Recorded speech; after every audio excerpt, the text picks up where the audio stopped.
Gachibowli America consulate వద్ద వామపక్ష నేతలు ఆందోళన చేపట్టారు. అమెరికా మద్దతుతో ఇరాన్పై ఇజ్రాయెల్ యుద్ధానికి దిగిందని 10 వామపక్ష పార్టీ నేతలు ఆరోపించారు. వామపక్ష నేతల ధర్నా నేపథ్యంలో కాన్సులేట్ వద్ద భారీగా పోలీసు బలగాలు మోహరించారు.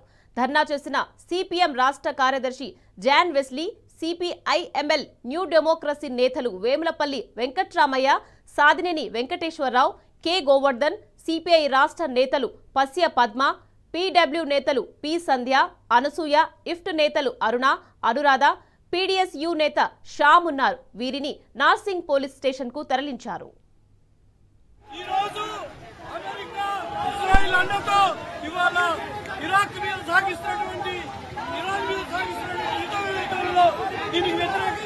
హైదరాబాద్ లోని అమెరికన్ కాన్సులేట్ దగ్గర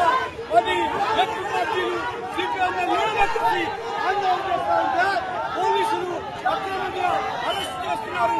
భారత ప్రభుత్వం పాలస్తీనాకు మద్దతుగా ఉండాలా, గాజాకు మద్దతుగా ఉండాలా, కానీ దుర్మార్గమైనటువంటి ఇజ్రాయెల్కు అమెరికాకి మద్దతు తెలుపుతున్నందువల్ల ఈ ధర్నాని, ఈ నిరసనని ప్రదర్శనకు 10 పార్టీలుగా న్యూ డెమోక్రసీగా నేను చేపట్టాను.